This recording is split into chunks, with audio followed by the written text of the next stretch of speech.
نحمده ونصلي على رسوله الكريم اما بعد فاعوذ بالله من الشيطان الرجيم بسم الله الرحمن الرحيم رب اشرح لي صدري ويسر لي امري واحلل عقدة من لساني يفقهوا قولي۔ السلام علیکم ورحمۃ اللہ وبرکاتہ۔ کہ اللہ سبحانہ تعالیٰ کی تسبیح کرنے کا کیا فائدہ ہے، اس بارے میں ایک حدیث آتی ہے۔ ابو ذر رضی اللہ عنہ نے عرض کیا، یا رسول اللہ صلی اللہ علیہ وسلم، میرے ماں باپ آپ پر قربان، اللہ عز و جل کو کون سا کلام زیادہ پسند ہے؟ آپ نے فرمایا، جو اللہ تعالیٰ نے اپنے فرشتوں کے لیے پسند کر رکھا ہے، سبحان ربی و بحمدہ، سبحان ربی و بحمدہ۔ حقیقت یہ ہے کہ ساری مخلوق اللہ تعالیٰ کی تسبیح بیان کر رہی ہے۔ قرآن مجید میں آتا ہے، تسبح لہ السماوات السبع والارض ومن فیہن وَإِن مِّن شَيْءٍ إِلَّا يُسَبِّحُ بِحَمْدِهِ وَلَٰكِن لَّا تَفْقَهُونَ تَسْبِيحَهُمْ إِنَّهُ كَانَ حَلِيمًا غَفُورًا۔ ساتوں آسمان اور زمین اور جو کچھ ان میں ہے سب اس کی تسبیح کر رہے ہیں، بلکہ کوئی بھی چیز ایسی نہیں جو اس کی حمد کے ساتھ اس کی تسبیح نہ کر رہی ہو، لیکن تم ان کی تسبیح کو سمجھتے نہیں، کیونکہ ہر ایک کا اپنا اپنا انداز ہے۔ وہ بڑا بردبار اور معاف فرمانے والا ہے۔ سورۃ النور میں بھی اللہ سبحانہ وتعالیٰ فرماتے ہیں، أَلَمْ تَرَ أَنَّ اللَّهَ يُسَبِّحُ لَهُ مَنْ فِي السَّمَاوَاتِ وَالْأَرْضِ وَالطَّيْرُ صَافَّاتٍ كُلٌّ قَدْ عَلِمَ صَلَاتَهُ وَتَسْبِيحَهُ وَاللَّهُ عَلِيمٌ بِمَا يَفْعَلُونَ۔ کیا تم دیکھتے نہیں کہ آسمانوں اور زمین میں جو کچھ ہے اور فضا میں پر پھیلائے ہوئے پرندے سبھی کے سب یہ اللہ کی تسبیح کر رہے ہیں۔ ہر مخلوق کو اپنی نماز اور تسبیح کا طریقہ معلوم ہے، اور اللہ اسے خوب جاننے والا ہے جو وہ کرتے ہیں۔ بہت ہی خوبصورت آیت ہے جس سے یہ پتہ چلتا ہے کہ نمبر ایک، ساری مخلوق تسبیح کر رہی ہے، سب اللہ کے ذکر میں مشغول ہیں، ایک ذرے سے لے کر بڑے بڑے ستارے اور سیارے۔ اور پھر خصوصاً پرندوں کی بات کی گئی، یعنی زمین اور آسمان کی مخلوق تو کر ہی رہی ہے تسبیح، لیکن ان دونوں کے درمیان جو پرندے اڑتے ہوئے نظر آ رہے ہیں، اور بعض اوقات صفوں کی شکل میں، یعنی صف باندھے ہوئے یا پر پھیلاتے ہوئے اور سکیڑتے ہوئے یا اڑتے ہوئے، سب مل کر یا اکیلے اکیلے، یہ سب اللہ سبحانہ تعالیٰ کی پاکی بیان کرتے ہیں۔ ویسے بھی آپ نے دیکھا ہوگا کہ صبح اور شام کے اوقات میں بڑے بڑے درختوں پر بیٹھے ہوئے ہزاروں کی تعداد میں پرندے یک زبان ہو کر اللہ سبحانہ تعالیٰ کی تسبیح کر رہے ہوتے ہیں، ذکر کر رہے ہوتے ہیں۔ فرمایا یہ سب اللہ کی تسبیح کرتے ہیں۔ تیسری بات یہ فرمائی گئی کہ ہر مخلوق کو اپنی نماز اور تسبیح کا طریقہ معلوم ہے۔ کس قدر دلچسپ اور خوبصورت بات ہے کہ پرندہ ہو یا چیونٹی ہو یا کوئی بڑے سے بڑا جانور ہو یا ستارہ اور سیارہ ہو، ہر ایک کو تسبیح بھی معلوم ہے، یعنی اللہ کا ذکر کیسے کرنا ہے، اور یہ بھی معلوم ہے کہ اس کا کام کیا ہے، وہ کیوں پیدا کیا گیا ہے، یعنی اس کو اپنے مقصد زندگی کا بھی معلوم ہے، اور پھر اللہ تعالیٰ کی عبادت اور اطاعت کے طریقے کیا ہیں، اس کے لیے کون سی راہیں مقرر کر دی گئی ہیں، یہ بھی اس کو خوب معلوم ہے۔ تو اس میں حیرت کی بات یہ ہے کہ اگر ساری مخلوق یہ جانتی ہے تو پھر انسان کا انجان بننا اس کے لیے کس قدر خطرناک ہے۔ اللہ تعالیٰ نے سب کچھ انسان کے لیے پیدا کیا، اور وہ ساری چیزیں انسان کی خدمت میں خوب لگی ہوئی ہیں، لیکن انسان کو جس کے لیے پیدا کیا گیا، انسان اس مقصد کو بھول گیا اور اپنے رب سے غافل ہو گیا۔ تو اس لیے اگر ہم تسبیح نہیں کریں گے تو ہم ساری کائنات سے الگ ہو جائیں گے۔ وہ سب تو اللہ کے وفادار، فرمانبردار، تسبیح گزار، اور ہم اللہ سے غافل، یہ دل کیسے گوارا کر سکتا ہے؟ اس لیے زیادہ سے زیادہ اللہ سبحانہ و تعالیٰ کی تسبیح کرنی چاہیے۔ ایک حدیث سے یہ بھی پتہ چلتا ہے کہ چیونٹیاں بھی اللہ کی تسبیح کرتی ہیں۔ جب ایک موقع پر کسی نے چیونٹیوں کو جلا دیا تو اللہ سبحانہ و تعالیٰ نے ان سے یہی کہا کہ تم نے گروہوں میں سے ایک ایسے گروہ کو جلا دیا جو اللہ کی تسبیح بیان کرتا ہے، اور ویسے بھی آگ کا عذاب اللہ کے سوا کسی اور کو دینے کا حق نہیں۔ پھر اسی طرح جو کھانا ہم کھاتے ہیں وہ بھی اللہ کی تسبیح کرتا ہے۔ عبداللہ بن مسعود رضی اللہ عنہما بیان کرتے ہیں کہ ہم آپ صلی اللہ علیہ وسلم کے زمانے میں کھاتے وقت کھانے کی تسبیح سنتے تھے، یعنی نبی صلی اللہ علیہ وسلم سنوا سکتے تھے کہ کس طرح کھانا تسبیح کر رہا ہے۔ پھر اسی طرح فرشتے بھی اللہ تعالیٰ کی تسبیح کرتے ہیں، جس کا وہ اقرار خود کر رہے تھے کہ وَنَحْنُ نُسَبِّحُ بِحَمْدِكَ وَنُقَدِّسُ لَكَ، کہ ہم تیری حمد کے ساتھ تیری تسبیح کرتے ہیں اور تیری پاکی بیان کرتے ہیں۔ قرآن مجید میں سورۃ الشورى میں بھی آتا ہے وَالْمَلَائِكَةُ يُسَبِّحُونَ بِحَمْدِ رَبِّهِمْ، اور فرشتے اپنے رب کی حمد کے ساتھ اس کی تسبیح کرتے ہیں، یعنی تعریف بھی کرتے ہیں، تسبیح بھی کرتے ہیں۔ تسبیح کا مطلب ہوتا ہے اللہ تعالیٰ کو ہر عیب اور نقص سے پاک قرار دینا، اور حمد ہوتا ہے اللہ تعالیٰ کی تعریف بیان کرنا، یعنی اس کی خوبیوں پر اور اس کے کمالات پر اس کی تعریف کرنا۔ پھر اسی طرح وہ فرشتے جو عرش کو اٹھائے ہوئے ہیں وہ بھی اللہ تعالیٰ کی تسبیح کرتے رہتے ہیں۔ الذین یحملون العرش ومن حولہ یسبحون بحمد ربہم، جو فرشتے عرش اٹھائے ہوئے ہیں اور جو اس کے ارد گرد ہیں سب اپنے پروردگار کی حمد کے ساتھ اس کی تسبیح کرتے ہیں۔ ایک اور جگہ پر آتا ہے وَتَرَى الْمَلَائِكَةَ حَافِّينَ مِنْ حَوْلِ الْعَرْشِ يُسَبِّحُونَ بِحَمْدِ رَبِّهِمْ، نیز اس دن آپ دیکھیں گے یعنی قیامت کے دن کہ فرشتے عرش کے گرد حلقہ باندھے اپنے پروردگار کی تعریف کے ساتھ تسبیح کر رہے ہیں۔ پھر اسی طرح بعض مواقع پر جب وحی نازل ہوئی تو نزول وحی کے وقت حاملین عرش سے لے کر تمام انسانوں کے فرشتوں نے تسبیح کی، یعنی انسان کی ہدایت کے لیے اتنی بہترین کتاب اتاری جا رہی تھی۔ اور تسبیح فرشتوں کی خوراک بھی ہے، یعنی جیسے ہم انسان کھانا پینا کرتے ہیں اسی طرح فرشتوں کو کسی مادی چیز کے کھانے کی ضرورت نہیں ہوتی، وہ ان کی تسبیح جو ہے وہی خوراک ہے۔ اس بارے میں حضرت عائشہ کہتی ہیں کہ میں نے نبی صلی اللہ علیہ وسلم سے پوچھا کہ دجال کے زمانے میں ایمان والوں کا کھانا کیا ہوگا، یعنی اتنا فتنے کا دور ہوگا اور ہر شخص چھپ جائے گا اور چاہے گا کہ وہ اس فتنے سے بچ جائے، تو پھر وہ کیا کھائے گا؟ آپ نے فرمایا جو فرشتوں کا ہے، یعنی تسبیح، تکبیر، تحمید، تحلیل، یعنی اللہ تعالیٰ کی حمد و ثنا کرنا، اللہ کا ذکر کرنا۔ اور تسبیح کیوں نہ کی جائے؟ کیونکہ اللہ سبحانہ وتعالیٰ نے قرآن مجید میں اپنے حبیب محمد صلی اللہ علیہ وسلم کو بارہا تسبیح بیان کرنے کا حکم دیا ہے۔ فرمایا فَسَبِّحْ بِاسْمِ رَبِّكَ الْعَظِيمِ، سو اپنے بہت عظمت والے رب کے نام کی تسبیح کیا کریں۔ پھر ہے سبح اسم ربک الاعلی، اپنے رب کے نام کی تسبیح کریں جو سب سے بلند ہے۔ پھر ہے فسبح بحمد ربک وکن من الساجدین، پس اپنے رب کی حمد کے ساتھ تسبیح کریں اور سجدہ کرنے والوں میں سے ہو جائیں۔ پھر نبی صلی اللہ علیہ وسلم کو ایک اور جگہ پر صبح و شام اللہ تعالیٰ کی تسبیح کرنے کا حکم دیا گیا۔ سورۃ طٰہٰ میں اللہ تعالیٰ فرماتے ہیں فاصبر على ما يقولون وسبح بحمد ربك قبل طلوع الشمس وقبل غروبها ومن آناء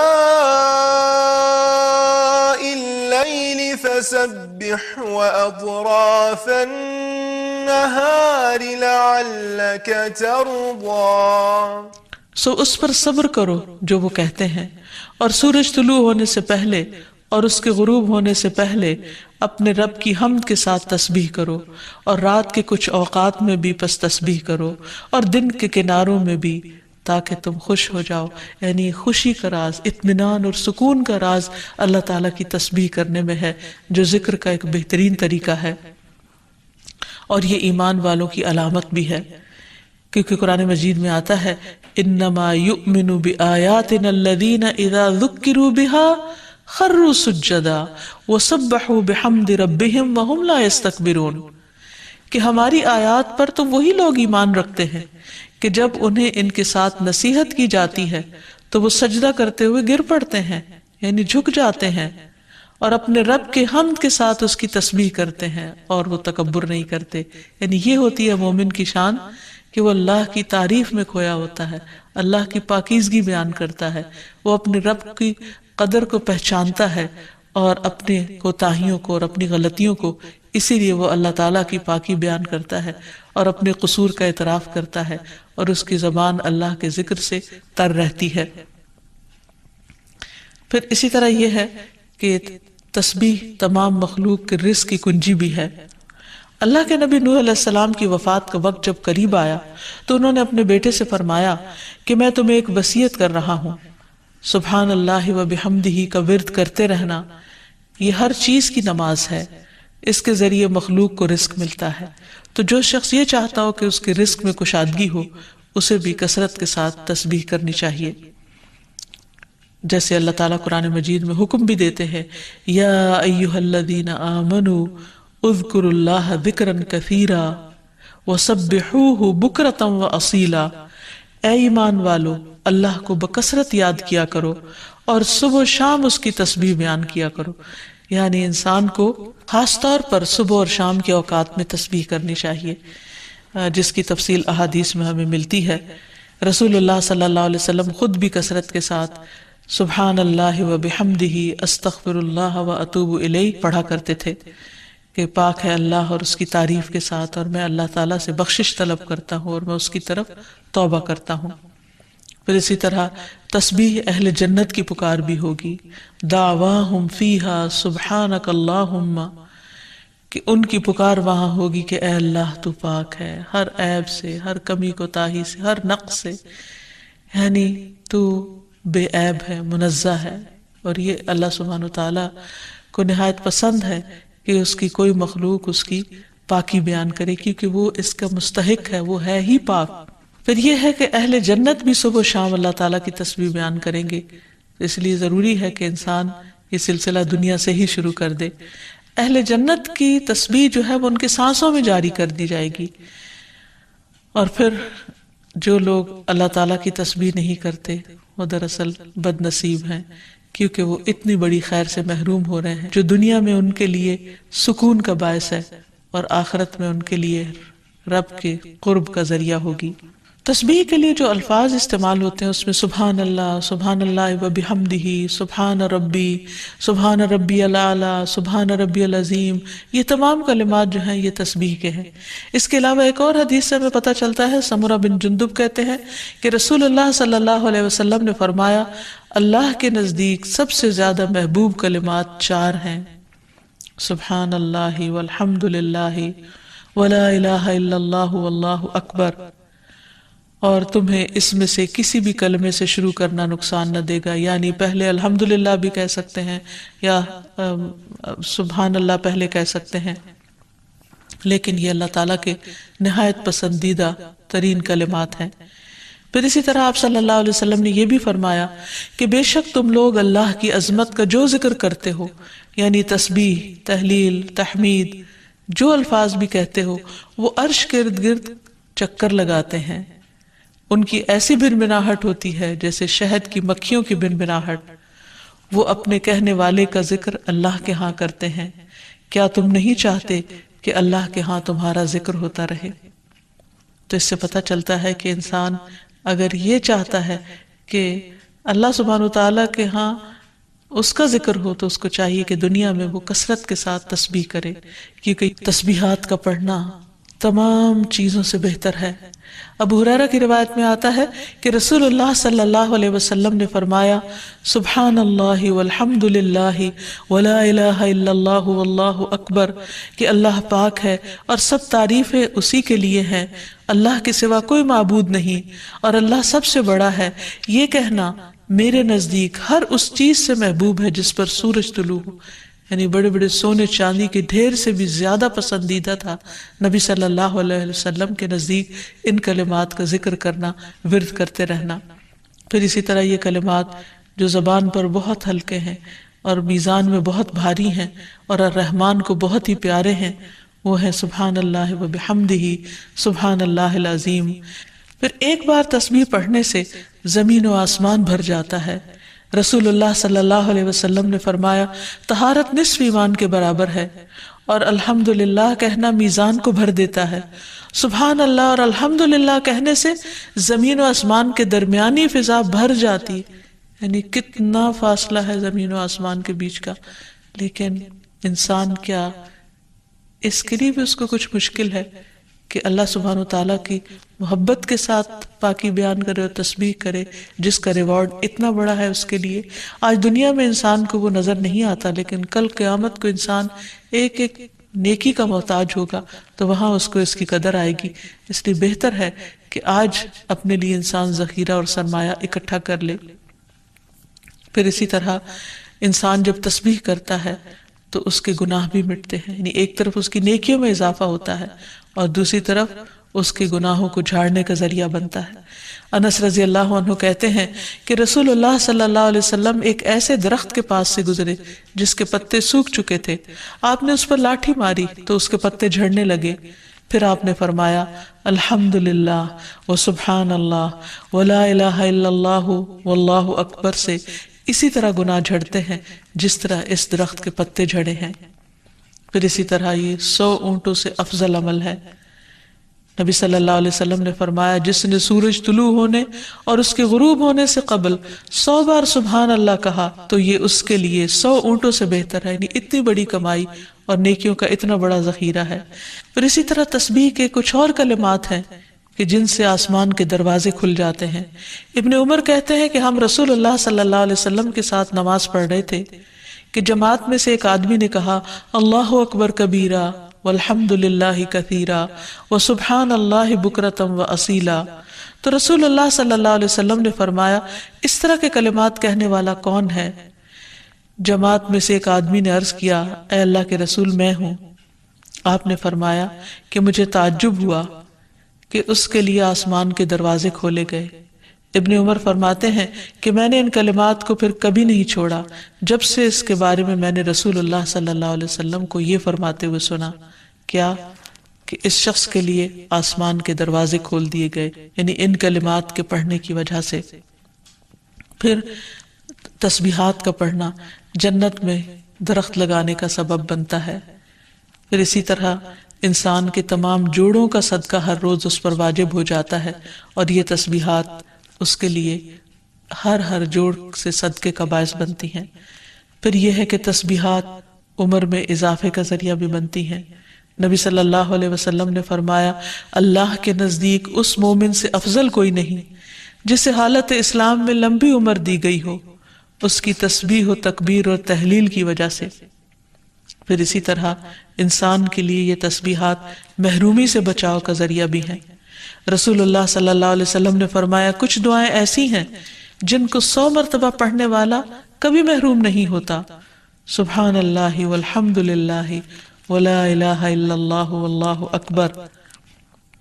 یعنی جب انسان کو کوئی حاجت ہو، کوئی ضرورت ہو، کوئی مشکل ہو، کوئی پریشانی ہو تو اللہ سبحانہ وتعالیٰ کا ان الفاظ کے ساتھ ذکر کرنا شروع کر دے، تسبیح کرنا شروع کر دے، کیونکہ یہ باقی رہنے والی نیکیاں ہیں اور دنیا میں بھی انسان کو فائدہ دیتی ہیں اور آخرت میں بھی انسان کے لیے آگ سے بچاؤ کا ذریعہ ہے. حدیث میں آتا ہے رسول اللہ صلی اللہ علیہ وسلم نے فرمایا اپنا بچاؤ حاصل کر لو. صحابہ نے عرض کیا اللہ کے رسول کیا دشمن آ گیا؟ آپ نے فرمایا نہیں، لیکن جہنم سے تمہارا بچاؤ سبحان اللہ والحمد للہ ولا الہ الا اللہ واللہ اکبر سے ہے. اور یہی کلمات باقیات صالحات ہیں. پھر اسی طرح دل کی گھٹن اور سینے کی تنگی کا علاج بھی تسبیح میں ہے. پریشانی، ڈر اور خوف کو دور کرنے کا ذریعہ بھی تسبیحات ہیں. تو ہر موقع کی مناسبت سے انسان کو تسبیح کرتے رہنا چاہیے. جب نعمت کی تکمیل ہو، جیسے نبی صلی اللہ علیہ وسلم نے جب اپنا مشن مکمل کر لیا اور اللہ سبحانہ وتعالیٰ نے ان کی گواہی دے دی کہ ان کا کام پورا ہو چکا ہے، تو اس وقت یہ صورت نازل ہوئی اذا جاء نصر اللہ والفتح ورأیت الناس يدخلون فی دین اللہ افواجا فسبح بحمد ربک واستغفر انہ کان توابا. جب اللہ کی مدد اور فتح آ جائے اور تو لوگوں کو دیکھے کہ وہ اللہ کے دین میں فوج در فوج داخل ہو رہے ہیں تو اپنے رب کی حمد کے ساتھ تسبیح کرو اور اس سے بخشش مانگو، بے شک یقیناً وہ بڑا توبہ قبول کرنے والا ہے. پھر اسی طرح یہ ہے کہ انسان کو صبح و شام سبحان اللہ و بحمدہ کی تسبیح کرنی چاہیے. جو ایسا کرے اس کے تمام گناہ معاف کر دیے جاتے ہیں، خاص سمندر کی جھاگ برابر ہی کیوں نہ ہو. پھر خصوصاً فجر کے بعد انسان 3 بار یہ کلمات پڑھے، سبحان اللہ و بحمدہ عدد خلقہ و رضا نفسہ و زنۃ عرشہ و مداد کلماتہ، اللہ کی تعریف اور اسی کی پاکی ہے، اس کی مخلوق کی تعداد کے برابر، اس کی رضا اور اس کے عرش کے وزن اور اس کے کلمات کی سیاہی کے برابر، یعنی اللہ سبحانہ وتعالیٰ کی تعریف ہر چیز سے زیادہ۔ پھر اسی طرح یہ ہے کہ فجر کے بعد اور عصر کے بعد خصوصی طور پر تسبیح کا وقت ہوتا ہے اور ساری مخلوق اس وقت تسبیح میں مشغول ہوتی ہے۔ پھر رکوع اور سجدوں میں اللہ تعالیٰ کی تسبیح بیان کرنی چاہیے، نماز کے بعد تسبیحات فاطمہ پڑھنی چاہیے، سوتے وقت وہ تسبیحات پڑھنی چاہیے جو نبی صلی اللہ علیہ وسلم نے حضرت فاطمہ کو سکھائی تھی۔ پھر اسی طرح نبی صلی اللہ علیہ وسلم رات کو جب تک نیند نہیں آتی تھی مسلسل تسبیح کرتے رہتے تھے۔ پھر اسی طرح قرآن مجید پڑھتے ہوئے جو آیات آپ کو خوش کرتی ان پر آپ اللہ سبحانہ وتعالیٰ کی تسبیح بیان کرتے۔ پھر اسی طرح بجلی کڑکنے پر یسبح الرعد بحمدہ والملائکۃ من خیفتہ کا پڑھنا، پھر بلندی سے اترتے وقت سبحان اللہ کی تسبیح کرنا، پھر جب کوئی چیز انسان کو فیسینیٹ کرے، تعجب ہو، کوئی چیز حیران کرے یا اچھی معلوم ہو، اس وقت سبحان اللہ کہنا، یہ تمام چیزیں سنت سے ثابت ہیں۔ پھر اسی طرح نبی صلی اللہ علیہ وسلم دن میں 100 بار استغفار کیا کرتے تھے، تو اس لیے ہم سب کو بھی کثرت سے استغفار کرنی چاہیے۔ استغفار بیماریوں کا علاج بھی ہے اور اللہ کے عذاب سے بچانے والا بھی، اللہ سبحانہ وتعالیٰ کی رحمت پانے کا ذریعہ ہے، اور پھر بارش کے نزول کا ذریعہ بھی ہے، زراعت میں برکت کا ذریعہ، کبیرہ اور صغیرہ گناہوں سے معافی کا ذریعہ، اچھا اعمال نامہ پانے کا ذریعہ، یعنی قیامت کے دن انسان کو جن کی بخشش ہوگی ان کو خوشخبری دی جائے گی اور ان کا نامہ اعمال جو ہے وہ بہترین نامہ اعمال ہوگا۔ پھر جنت میں درجات کی بلندی استغفار کی وجہ سے ہوگی۔ تو اس لیے ضروری ہے کہ ہم اٹھتے بیٹھتے اپنے گناہوں کی معافی مانگتے رہیں، اور استغفار کے لیے انسان اپنی زبان میں بھی اللہ تعالیٰ سے بخشش مانگ سکتا ہے، لیکن بہتر یہ ہے کہ اگر انسان قرآنی دعاؤں اور مسنون دعاؤں کا سہارا لے اور ان کو سیکھ بھی لے، کیونکہ یہ ہم سب کی ضرورت ہے۔ سورۃ نوح میں اللہ سبحانہ وتعالی فرماتے ہیں، حضرت نوح علیہ السلام نے اپنی قوم کو استغفار کرنے کو کہا، اور کیا کہا؟ فَقُلْتُ اسْتَغْفِرُوا رَبَّكُمْ، میں نے اپنی قوم سے کہا کہ اپنے رب سے استغفار کرو، اپنے رب سے معافی مانگو، تو نتیجہ کیا ہوگا؟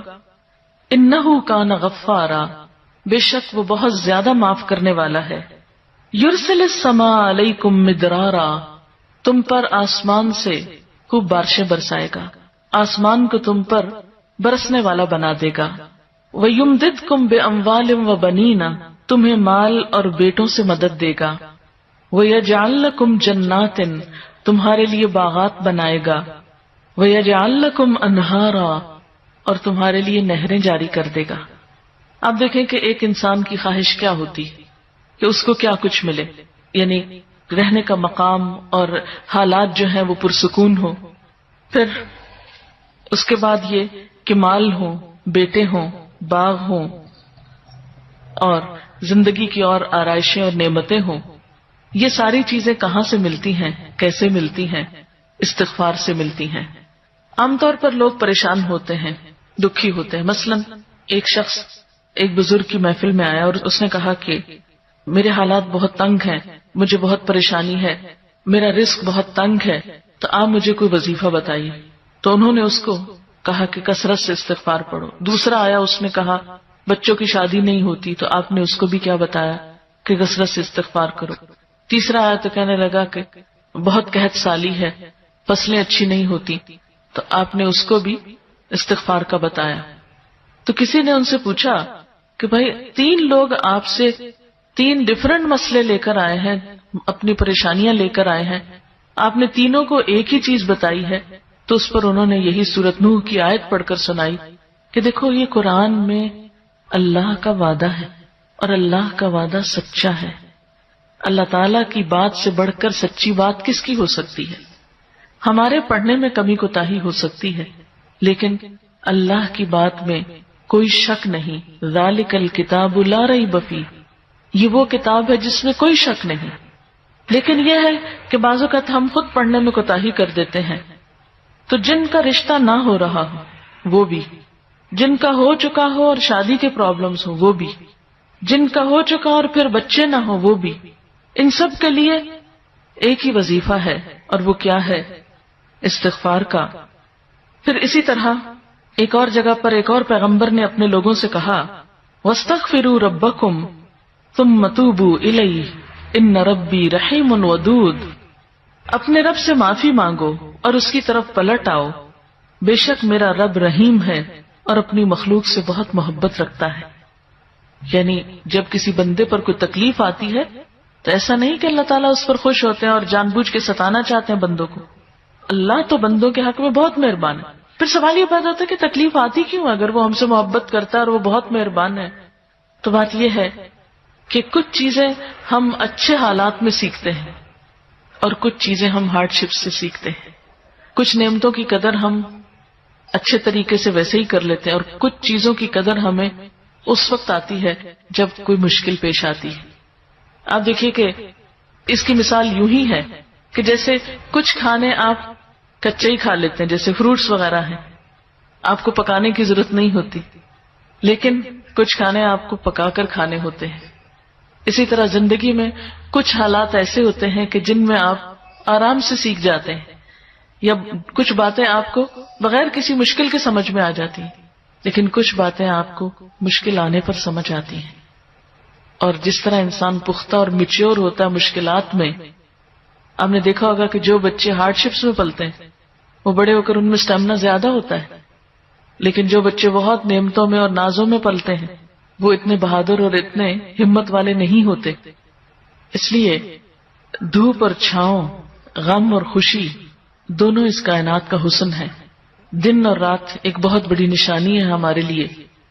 تو اس لیے جب تکلیف آتی ہے تو اس موقع پر انسان اللہ کی طرف زیادہ رجوع کرتا ہے، اللہ کو زیادہ یاد کرتا ہے، زیادہ ذکر کرتا ہے، اور اس طرح انسان کے گناہ دنیا میں ہی معاف ہونے لگتے ہیں۔ ایک اور جگہ پر آتا ہے وَأَنِ اسْتَغْفِرُوا رَبَّكُمْ ثُمَّ تُوبُوا إِلَيْهِ يُمَتِّعْكُمْ مَتَاعًا حَسَنًا، اور یہ کہ تم اپنے رب سے معافی چاہو اور اس کی طرف پلٹ آؤ تو وہ تم کو اچھا سامانی زندگی دے گا۔ یعنی دنیا کی اچھی نعمتیں کس سے ملیں گی؟ استغفار سے۔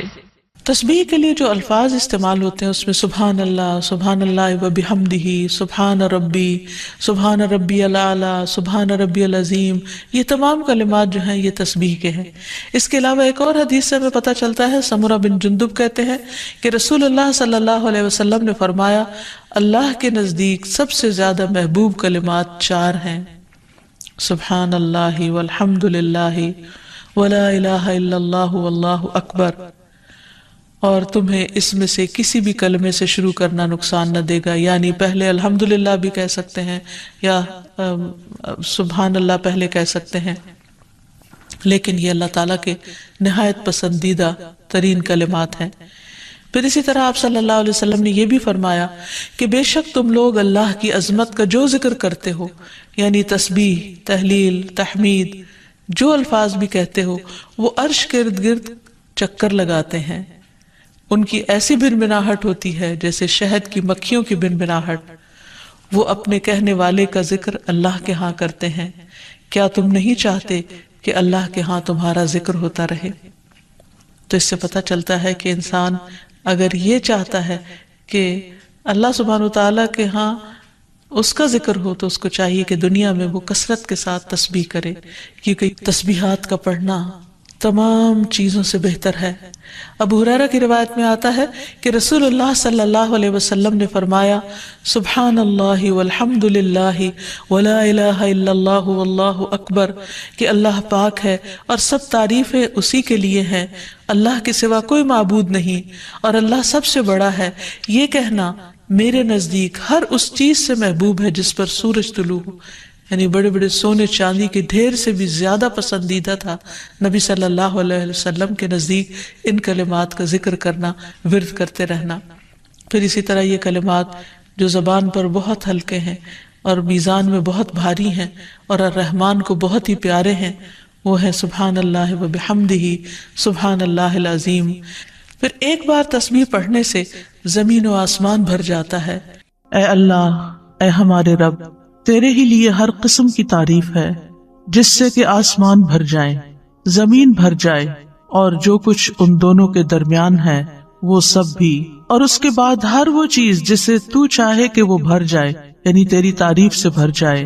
اے وہ ذات جو تعریف اور بزرگی کے لائق ہے، جو تو عطا فرمائے اسے کوئی روکنے والا نہیں، اور جو تو روک دے اسے کوئی دینے والا نہیں، اور کسی صاحب حیثیت کو اس کی حیثیت تیرے ہاں کوئی فائدہ نہیں دے سکتی۔ اللہ سبحانہ تعالیٰ کی حمد و ثنا کے ساتھ دعا کا آغاز کرنا چاہیے، اور اللہ سبحانہ تعالیٰ کی کتنی حمد کرے؟ اتنی حمد کہ جس کو نہ گنا جا سکتا ہو اور نہ شمار کیا جا سکتا ہو۔ اللہ سبحانہ تعالیٰ ہی حمد کا، ثنا کا، تسبیح کا، تعریف کا، ذکر کا، بزرگی اور عظمت کا مستحق ہے۔ اور ثنا کا مطلب ہوتا ہے خوبصورتی کے ساتھ کسی کی تعریف کرنا، مدح کرنا، کسی کو خوبصورتی کے ساتھ متصف کرنا، اس کے اچھے اوصاف بیان کرنا۔ اور مجد کہتے ہیں عظمت اور انتہا درجے کا شرف۔ تو اللہ سبحانہ تعالیٰ جب کسی کو انعام دینے کا، کچھ عطیہ دینے کا ارادہ کر لیتا ہے تو اس کی مہربانی اور اس کے فضل اور اس کی رحمت کو کوئی روک نہیں سکتا، اور اگر وہ کسی سے اپنی نعمتیں روک لے تو پھر کوئی اور دے نہیں سکتا۔ ما یفتح اللہ للناس من رحمت فلا ممسک لها وما یمسک فلا مرسل له من بعدہ۔ اللہ جو رحمت لوگوں کے لیے کھول دے تو اسے کوئی بند کرنے والا نہیں، اور جس کو وہ بند کر دے تو اس کے بعد اسے کوئی بھیجنے والا نہیں۔ تو اس سے کیا پتہ چلتا ہے کہ ہر چیز کا مالک صرف ایک اکیلا اللہ ہی ہے، وہی سب کچھ کر سکتا ہے۔ لہٰذا اگر ہماری زندگی میں کوئی مشکل ہو، کوئی تکلیف ہو، کوئی پریشانی ہو تو ہمیں کس کی طرف رجوع کرنا چاہیے؟ سب سے پہلے کس کی یاد آنی چاہیے؟ سب سے پہلے کس کا ذکر کرنا چاہیے؟ ایک اللہ کا، کیونکہ سارے مسائل کا حل صرف اور صرف اسی کے پاس ہے۔ ہم عام طور پر دنیا میں جو ریسورسفل پرسنز ہوتے ہیں ان کی طرف رجوع کرتے ہیں۔ مثلاً اگر کسی کے پاس زیادہ دولت ہے، یا کسی کے پاس زیادہ علم ہے، یا کوئی نیکی یا تقوی ہے، تو ہم سمجھتے ہیں کہ یہ ہمارے مسائل حل کر دیں گے، حالانکہ ان میں سے کسی کے پاس کوئی بھی ایسی سخت نہیں کہ وہ کسی کے مسائل حل کر سکے۔ کسی کا ریسورسفل ہونا کسی کو فائدہ نہیں دے سکتا، بعض اوقات خود اس کو بھی فائدہ نہیں دیتا، بلکہ جب تک اللہ کی مرضی نہ ہو انسان اپنے ہی قوتوں سے بھی فائدہ نہیں اٹھا سکتا۔ آپ نے دیکھا ہوگا کتنے ہی ذہین لوگ ہوتے ہیں لیکن اپنی ذہانت کو ضائع کر دیتے ہیں، کتنے ہی علم والے ہوتے ہیں جو اپنے علم پر عمل نہیں کرتے، اپنے علم کو ضائع کر دیتے ہیں، کتنے ہی دولت مند ایسے ہوتے ہیں کہ جو اپنی بیماریوں کی وجہ سے، اپنی تکلیفوں کی وجہ سے اپنی دولت سے کوئی فائدہ نہیں اٹھا سکتے، نہ وہ مرضی کا کھا سکتے ہیں، نہ مرضی کا پہن سکتے ہیں، اور نہ مرضی سے کہیں جا سکتے ہیں، حالانکہ بے شمار دولت ان کے پاس ہوتی ہے لیکن وہ اس سے فائدہ نہیں اٹھا سکتے، کیونکہ جب تک اللہ کی مرضی نہ ہو، جب تک اللہ کی رضا نہ ہو، اللہ کی طرف سے اذن نہ ہو، کوئی کچھ بھی نہیں کر سکتا۔ آج ہم انشاءاللہ توحید پر رہنے اور شرک سے بچنے کی دعائیں سیکھیں گے، کیونکہ سب سے پہلا حق اللہ سبحانہ تعالیٰ کا حق ہے، اور سب سے پہلے جو چیز ہمیں آنی چاہیے، جو چیز ہمیں سیکھنی چاہیے وہ ہے توحید، اور اس کے لیے ہمیں دعائیں بھی کرنی چاہیے۔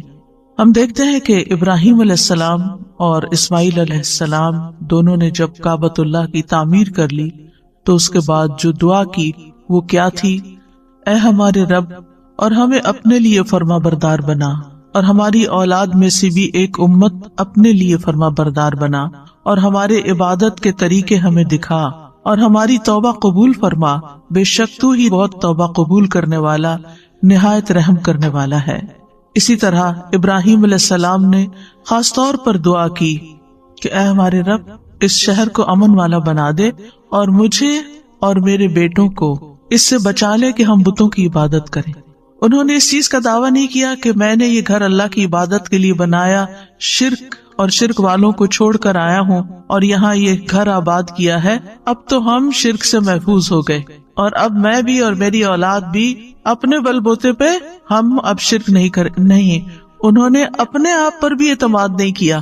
انہوں نے یہ نہیں کہا چونکہ میں تو شرک سے بچنے کے لیے آگ میں بھی کود پڑا تو مجھ پہ شرک کہاں اثر کر سکتا ہے۔ نہیں، جب تک اللہ سبحانہ تعالیٰ نہیں بچاتا تو کوئی بھی نہیں بچ سکتا۔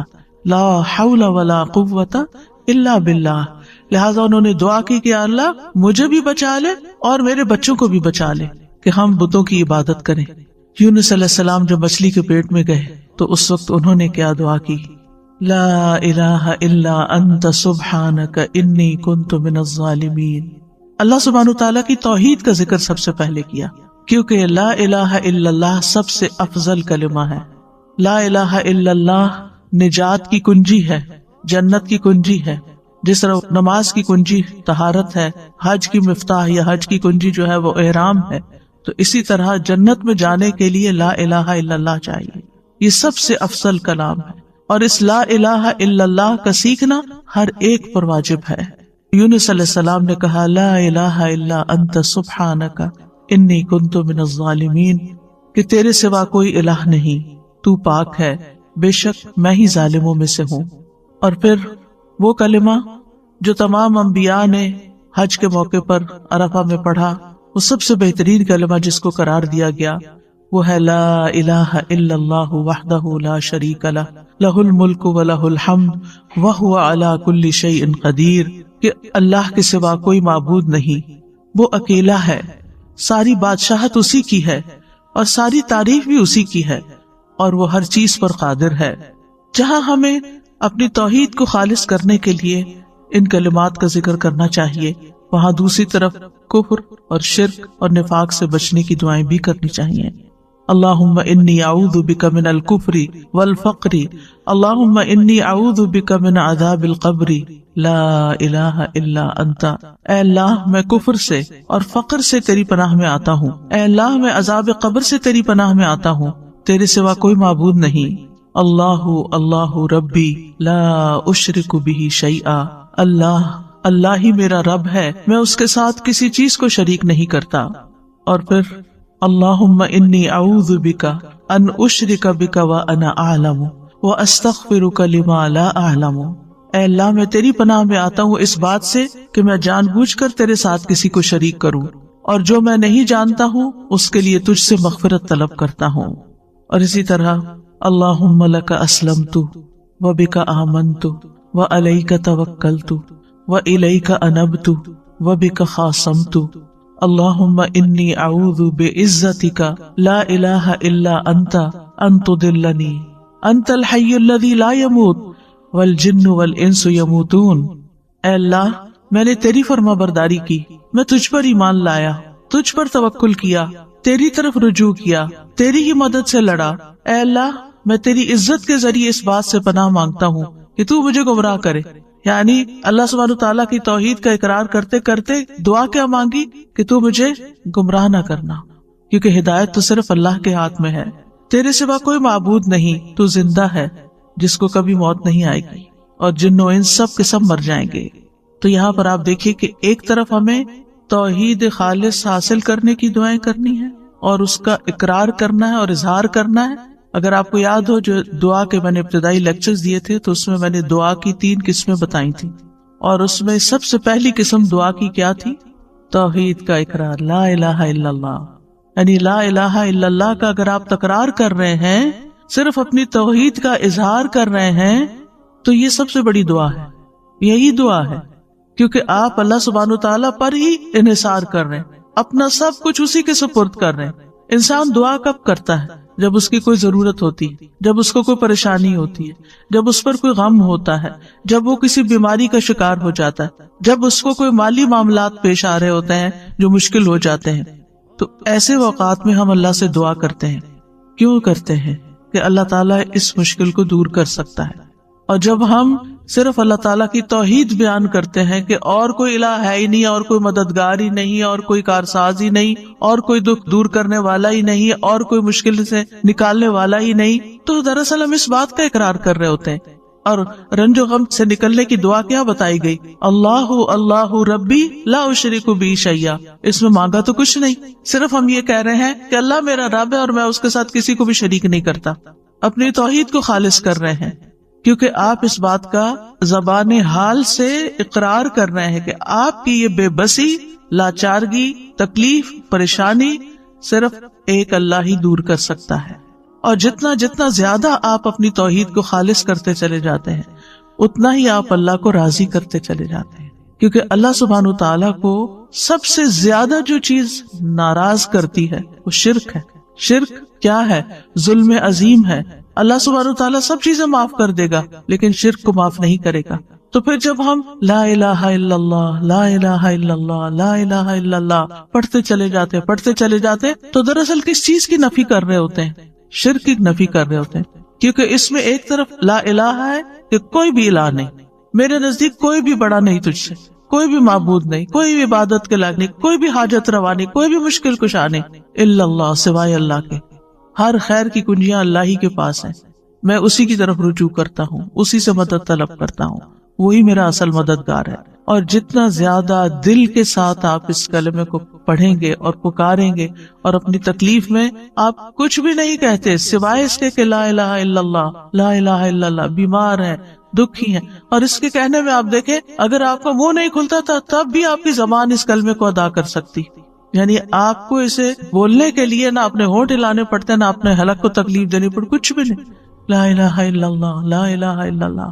اور آپ دیکھیں اگر آپ پریشان ہو، دکھ میں ہو، غم میں ہو، مسائل میں گھرے ہوئے ہو اور آپ کو کچھ سمجھ نہ آ رہی ہو تو بس صرف اتنا پڑھنا شروع کر دیں، لا الہ الا اللہ، اور شرک سے بیزاری کا اظہار شروع کر دیں، تو آپ دیکھیں گے کہ جو ہی آپ اپنی توحید کو خالص کریں گے آپ کے مسائل حل ہونا شروع ہو جائیں گے، کیونکہ آپ نے اپنا پورا توکل، اپنا بھروسہ، اپنا اعتماد اللہ پہ ظاہر کر دیا، اپنے سارے معاملات اللہ کے سپرد کر دیے، وہ سیدھا کرنے والا ہے۔ ہم سمجھتے کہ ہم مسائل کو حل کر سکتے ہیں، ہم الجھے ہوئے دھاگے سلجھا سکتے ہیں، نہیں، صرف اللہ ہی کر سکتا ہے، اور اس کے لیے علم ہونا بھی ضروری ہے، اس پر ایمان اور اعتماد ہونا بھی ضروری ہے، اس پر یقین ہونا ضروری ہے، اور اس کا پھر زبان سے اظہار اور اقرار بھی ضروری ہے۔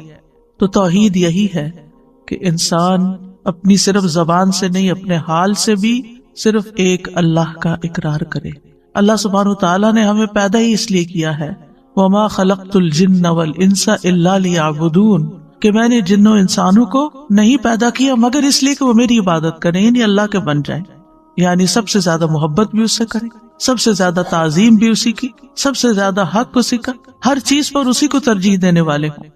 رسول اللہ صلی اللہ علیہ وسلم نے فرمایا ایمان کی 70 یا 60 سے اوپر کچھ شاخیں ہیں جن میں سب سے افضل لا الہ الا اللہ کہنا ہے، اور جب لا الہ الا اللہ انسان کہتا ہے تو ہر چیز کی نفی کر دیتا ہے، چاہے وہ انسان ہو، چاہے وہ جن ہو، چاہے وہ فرشتے ہوں، چاہے وہ حیوانات ہوں، چاہے وہ نباتات ہوں، چاہے وہ پہاڑ اور جمادات ہوں، کوئی بھی، سب کی نفی، ان میں سے کوئی ایک بھی معبود نہیں، کیونکہ جن قوموں نے شرک کیا انہوں نے کبھی انسانوں کو اپنا الہ بنا لیا، جیسے فرعون نے کہا تھا انا ربکم الاعلی، میں تمہارا سب سے بڑا رب ہوں، یہ تکبر کی انتہا ہے۔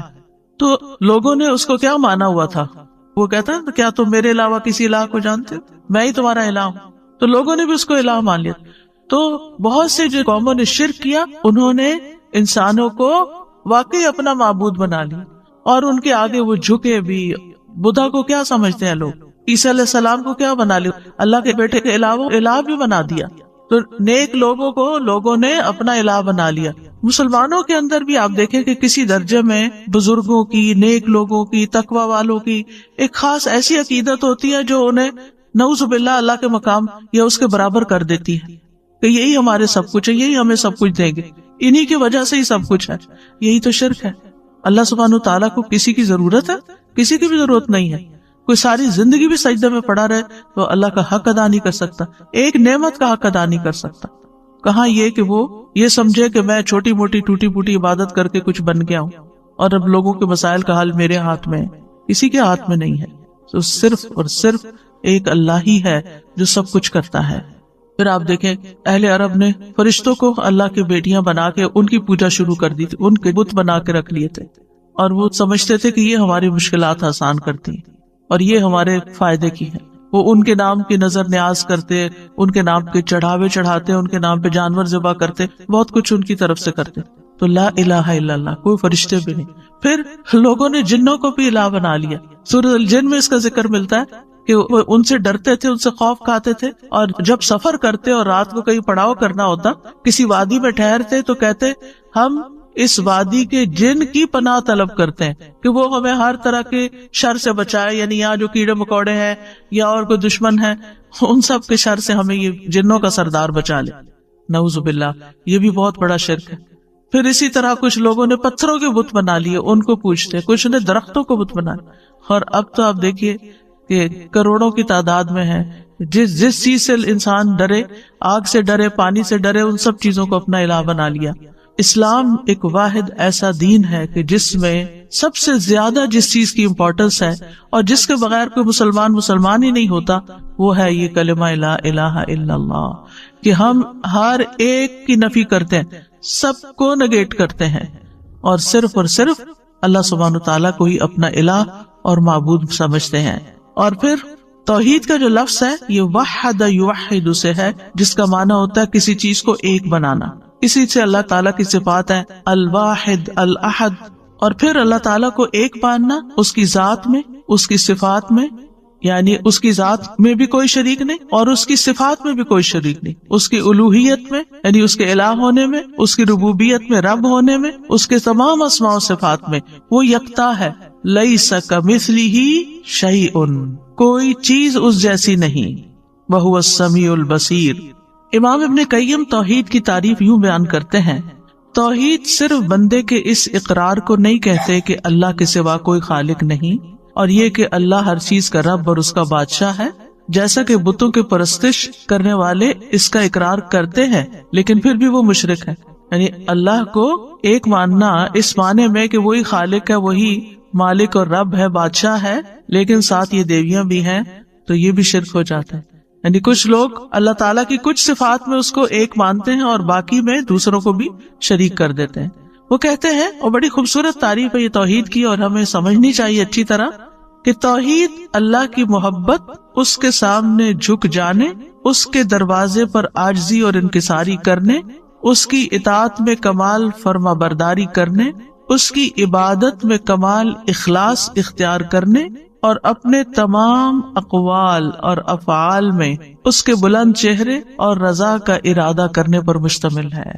اسی کے لیے روک لینے، اسی کے لیے عطا کرنے، اسی کے لیے محبت کرنے اور اسی کے لیے نفرت کرنے پر مشتمل ہے۔ یہ ہے توحید۔ یعنی توحید میں صرف اتنا کافی نہیں کہ ہم کہیں کہ ہم پتھروں کے بتوں کو یا انسان اور جنات اور ان کو نہیں مانتے، بلکہ اس کے ساتھ ساتھ یعنی محبت بھی سب سے بڑھ کر اللہ سے، والذین آمنوا اشد حبا للہ، سجدہ بھی صرف اسی کے لیے، کسی اور کے لیے نہیں، کسی اور کے آگے نہیں جھکنا، عاجزی اور انکساری کی انتہا صرف اسی کے لیے، اطاعت میں کمال فرما برداری اسی کی، عبادت میں اخلاص اسی کے لیے، اور پھر ہم جو باتیں کریں، اقوال افعال، ہمارے جو بھی کام ہیں، صرف اللہ کو راضی اور خوش کرنے کے لیے کریں۔ اس کا مقصد یہ نہ ہو کہ لوگ ہم سے خوش ہو جائیں، لوگ ہم سے راضی ہو جائیں تاکہ وہ ہمیں کچھ فائدے پہنچا سکے، یعنی لوگوں کی خوشامد کرنا، لوگوں کی تعریف اس لیے کرنا تاکہ ان سے ہمیں کچھ بینیفٹس مل جائیں۔ نہیں، جب کسی کو یہ پتا چلتا ہے کہ کوئی اس کی تعریف کسی مقصد کے لیے کر رہا ہے تو کیسا لگتا ہے؟ یعنی آپ اپنے آپ کو رکھ کے دیکھیں، اگر آپ کو یہ پتا چلے کہ سامنے والا کسی مقصد مطلب کے لیے میری تعریف کر رہا ہے تو آپ کو وہ تعریف کیسے لگے گی؟ گھن آئے گی، بہت بری لگے گی، بیزار ہوں گے آپ اس سے۔ اس لیے ہمارے دین نے ہمیں اس سے بھی روکا ہے کہ لوگوں کی تعریف یا لوگوں کے ساتھ خیر خواہی یا اچھا اخلاق، ایون جو اسمائل کرنا ہے، یہ سب چیزیں بھی اللہ کے لیے کرو، اس لیے نہیں کرو کہ آپ کو ان سے کوئی فائدہ مل جائے۔ یعنی وہ بہت سے طریقے بتائے ہوتے ہیں کہ آپ یہ اور یہ کام کریں تو پھر آپ کو لوگوں کی محبت حاصل ہو جائے گی۔ محبت تو اللہ ڈالتا ہے دلوں میں، آپ 100 چیزیں کر لیں، نئی محبت کسی کی لے سکتے، آپ محبت خرید نہیں سکتے۔ آپ جتنی چاہے کسی کی خدمت کر لیں، جتنی چاہیں کسی کی چاکری کر لیں، لیکن آپ اس کی محبت نہیں لے سکتے جب تک کہ اللہ آپ کے لیے اس کے دل میں محبت نہ ڈالے۔ ان الذین آمنوا وعملوا الصالحات سیجعل لهم الرحمن ودا، جو اللہ کی طرف رجوع کر لیتے ہیں نا، اللہ کے بن جاتے ہیں، ایمان لے آتے ہیں، نیک عمل کرنے لگتے ہیں، ضرور رحمان لوگوں کے دلوں میں ان کی محبت پیدا کر دے گا۔ آپ اللہ کے بن جائیں، مخلوق آپ سے محبت خود ہی کرنے لگے گی۔ بندوں سے محبت کسی مطلب مقصد کے لیے نہ کریں، آپ دیکھیں کہ بعض بچے والدین کی کوئی رسپیکٹ نہیں کرتے، لیکن نحمدہ ونصلی علی رسولہ الکریم، اما بعد فاعوذ باللہ من الشیطان الرجیم، بسم اللہ الرحمن الرحیم، رب اشرح لی صدری ویسر لی امری واحلل عقدۃ من لسانی یفقہوا قولی۔ السلام علیکم ورحمۃ اللہ وبرکاتہ۔ ہم اللہ سبحانہ تعالیٰ کے نام الالہ پر بات کریں گے۔ الالہ کا معنی ہے معبود، خاص معبود۔ معبود کون؟ جس کی عبادت کی جائے۔ اللہ سبحانہ تعالیٰ کی عبادت، اسی سے محبت اور اسی کے آگے جھکنا اور اس کے سامنے عاجزی کا اظہار، وہ کیوں؟ وہ اس لیے کہ انسان اپنی فطرت کے اعتبار سے مجبور ہے کہ وہ اپنے سے بڑے کے آگے جھکے۔ اسے کسی نہ کسی کے آگے ضرور جھکنا ہے، کیونکہ وہ اس کے اندر یہ مادہ موجود ہے، وہ اس کے بغیر رہ نہیں سکتا، اس کے بغیر اس کی تکمیل نہیں ہوتی۔ انسان ہمیشہ یہ چاہتا ہے کہ وہ کسی سے شدید محبت کرے، کسی کے آگے جھکے، کسی کا سہارا لے، کسی کو اپنے غم اور رنج کی حالت میں پکارے، کوئی ہو جو ہر حال میں اس کی سننے والا ہو، جو اس کا دکھ دور کرنے والا ہو۔ تو اللہ سبحانہ تعالیٰ کے سوا وہ کون ہو سکتا ہے؟ جب سے انسان پیدا ہوا ہے اور انسانی تاریخ میں جو مختلف ادوار آئے ہیں، اس میں لوگوں نے اللہ سبحانہ تعالیٰ کو معبود تو مانا، لیکن اس کے ساتھ دوسروں کو بھی الہ مان لیا، یعنی ظاہر میں نظر آنے والی چیزوں کو بھی انہوں نے اپنا سہارا بنا لیا۔ کوئی درخت کے آگے جھکا تو کوئی پہاڑ کے آگے جھک گیا، کوئی سمندر سے خوف کھا کر اس کے آگے جھکنے لگا، کسی نے آگ کو اپنا خدا مان لیا اور وہ اس کی عبادت کرنے لگا۔ گویا جس چیز سے وہ ڈرا یا جس چیز سے وہ حیران ہوا یا جس چیز نے اس کو امپریس کیا یا انفلوئنس کیا یا جس چیز کے لیے اس کے دل کے اندر ایک خاص کیفیت پیدا ہوئی، اس نے اسی کو اپنا معبود بنا لیا۔ لیکن اللہ سبحانہ تعالیٰ فرماتے ہیں وَإِلَٰهُكُمْ إِلَٰهٌ وَاحِدٌ لَا إِلَٰهَ إِلَّا هُوَ الرَّحْمَٰنُ الرَّحِيمُ، سورۃ البقرہ آیت 63 ہے۔ اور تمہارا معبود، تمہارا الہ بس ایک ہی الہ ہے، وہ جس نے ان سب چیزوں کو پیدا کیا ہے۔ مخلوق الہ نہیں ہو سکتی۔ الہ تو وہی ہو سکتا ہے کہ جس کے سب تابع ہو، جس کے آگے پوری کائنات جھکی ہوئی ہو۔ فرمایا اس کے سوا کوئی اور معبود نہیں، وہ بے حد رحم کرنے والا، نہایت مہربان ہے۔ عربی زبان میں الہ کا لفظ اللہ سبحانہ تعالیٰ کے لیے استعمال ہوتا ہے، تو اس آیت سے پتہ یہ چلتا ہے کہ اللہ سبحانہ تعالیٰ اپنی الہیت میں منفرد ہے، یکتا ہے، اکیلا ہے، اور الوہیت کے اندر یعنی الہ ہونے کے اندر کمال علم، کمال قدرت، کمال رحمت اور کمال حکمت کے معنی پائے جاتے ہیں۔ یعنی وہی الہ ہو سکتا ہے جس کا علم کامل ہو، جس کی قدرت کامل ہو، جس کی رحمت کامل ہو، جس کی حکمت کامل ہو، اور اس میں کسی قسم کا کوئی نقص نہ پایا جاتا ہو۔ اور یہ تمام صفات صرف اور صرف اللہ سبحانہ تعالیٰ کے اندر ہی ہیں۔ اسی لیے وہی دراصل الہ ہے، وہی معبود ہے، اور وہی عبادت کے لائق ہے، عبادت کا حقدار ہے، کیونکہ کسی اور کے اندر یہ صفات اس درجے میں پائی ہی نہیں جاتی۔ تو یہ صفات اس بات کا تقاضا کرتی ہیں کہ ایک انسان اللہ ہی کو اپنا محبوب سمجھے اور انتہا درجے کی محبت صرف اسی کے ساتھ کرے، انتہا درجے میں صرف اسی کے آگے جھکے، اپنا سر اور اپنی پیشانی صرف اسی کے سامنے ٹکائے، کچھ مانگے تو صرف اسی سے مانگے، اسی کے آگے ہاتھ پھیلائے اور کسی اور کے آگے نہیں۔ سورۃ الانبیاء میں اللہ تعالیٰ فرماتے ہیں لا الہ الا انا فاعبدونی، میرے سوا کوئی معبود نہیں، لہذا تم میری ہی عبادت کرو، نہیں مانگو تو مجھ سے مانگو، جھکو تو میرے آگے جھکو، اس لیے کہ وہ دینے پہ قادر ہے۔ وہ اتنا عظیم ہے کہ اس کے آگے جھکنا انسان کے لیے باعث عزت ہے، باعث ذلت نہیں، کیونکہ انسان جب اپنے سے چھوٹی چیز کے آگے جھکتا ہے تو یہ جھکنا اس کے لیے باعث ذلت ہے۔ اسی طرح ایک سورۃ طٰہٰ میں فرمایا اننی انا اللہ لا الہ الا انا فاعبدنی، بے شک میں ہی اللہ ہوں، میرے سوا کوئی معبود نہیں، بس تم میری ہی عبادت کرو۔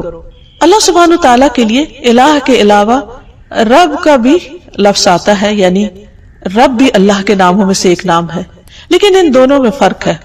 رب کا مطلب ہے مخلوق کو پیدا کرنے والا، اس کو رزق دینے والا، اس کا انتظام کرنے والا، لیکن الہ کا مطلب ہے جو عبادت کے مستحق ہے، یعنی جس کی عبادت کی جائے۔ جس کی تعظیم کی جائے، جس کے آگے عاجزی اور انکساری کا اظہار کیا جائے.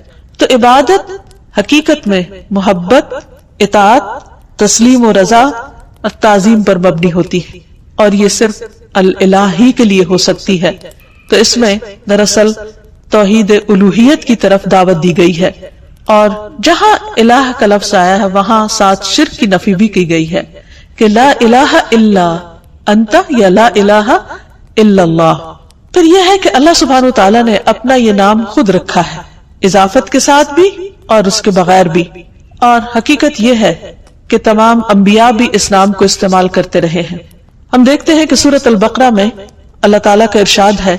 اللہ تعالیٰ جب یعقوب علیہ السلام کی وفات کا وقت ذکر کرتے ہیں کہ ام کنتم شہداء اذ حضر یعقوب الموت اذ قال لبنیہ ما تعبدون من بعدی، کیا تم حاضر تھے اس وقت جب یعقوب کو موت آئی، جب اس نے اپنے بچوں سے کہا کہ میرے بعد تم کس کی عبادت کرو گے، کس کے آگے جھکو گے؟ تو انہوں نے کیا کہا؟ نعبد الہک و الہ آبائک ابراہیم و اسماعیل و اسحاق الہا واحدا ونحن لہ مسلمون. ہم تیرے معبود نعبد الہک، اس کی عبادت کریں گے. اور یہاں بھی لفظ الہ استعمال ہوا ہے کہ جب عبادت کی بات ہے تو پھر ساتھ ہی الہ کا لفظ آ جاتا ہے کہ وہ خاص معبود جو عبادت کا مستحق ہے. تو تیرے معبود اور تیرے آبا یعنی ابراہیم، اسماعیل، اسحاق، ان سب کے الہ کی جو ایک ہی الہ ہے اس کی ہم سب عبادت کریں گے. تو گویا یعقوب علیہ السلام اپنی اولاد کو ایک اللہ الہ کی عبادت کی تاکید کر کے گئے، وصیت کر کے گئے. پھر اسی طرح اللہ کا نام الہ اللہ تعالی کی ذات اور اس کی صفات پر دلالت کرتا ہے. یعنی اللہ تعالی کا یہ نام جو ہے وہ اس کی صفات کو بھی بیان کرتا ہے. اور حقیقت یہ ہے کہ یہ صرف اللہ سبحانہ تعالی ہی کے لیے ہے. یہاں یہ بات بھی یاد رہے کہ اللہ سبحانہ تعالی نے خود اپنے ساتھ دوسرے الہوں کا انکار کیا ہے. قرآن مجید میں اللہ تعالیٰ فرماتے ہیں سورۃ المؤمنون میں مَتَّخَذَ اللَّهُ مِن وَلَدٍ، اللہ نے کوئی اولاد نہیں بنائی، وَمَا كَانَ مَعَهُ مِنْ إِلَٰهٍ، اور اس کے ساتھ کبھی کوئی الہ رہا ہی نہیں، کوئی اور الہ ہے ہی نہیں، نہ تھا نہ ہے اور نہ کبھی ہو سکتا ہے. کیوں؟ اس کے لیے بہت خوبصورت دلیل دی گئی کہ اِذًا لَذَهَبَ كُلُّ إِلَٰهٍ بِمَا خَلَقَ، اگر کوئی اور الہ ہوتا تو وہ جو اس نے بنایا ہوتا وہ اپنے ساتھ لے جاتا، یہ باہم کلیش بھی ہوتا. وَلَا عَلَى بَعْضُهُمْ عَلَى بَعْضٍ، اور ان میں سے بعض پہ چڑھائی کر دیتے، کیونکہ جب اختیارات بہت سے لوگوں کے ایک جیسے ہوں تو ان میں سے پھر وہ دوسروں سے آگے بڑھنے کے لیے ان کو ہرانے کی کوشش کرے گا. سبحان اللہ، اللہ پاک ہے عما یصفون، اس سے جو وہ وصف بیان کرتے ہیں اللہ کا.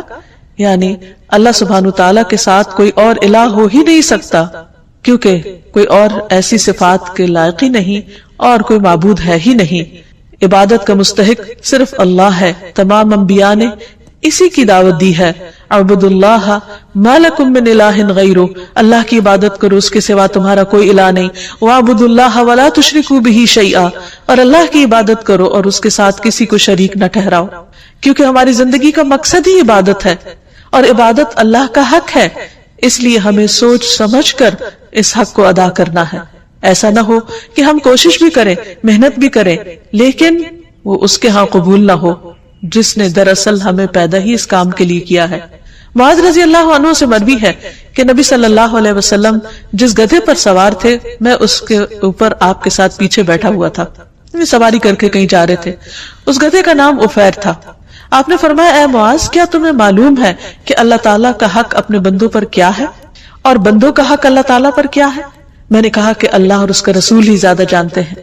آپ نے فرمایا اللہ کا حق اپنے بندوں پر یہ ہے کہ وہ اس کی عبادت کرے اور اس کے ساتھ کسی دوسرے کو شریک نہ ٹھہرائے، اور بندوں کا حق اللہ پر یہ ہے کہ جو بندہ اللہ کے ساتھ کسی کو شریک نہ ٹھہرائے اللہ اسے عذاب نہ دے. یعنی جو شخص توحید پر ہو پھر اللہ سبحانہ وتعالیٰ اس کو اپنے عذاب سے، سزا سے محفوظ رکھے.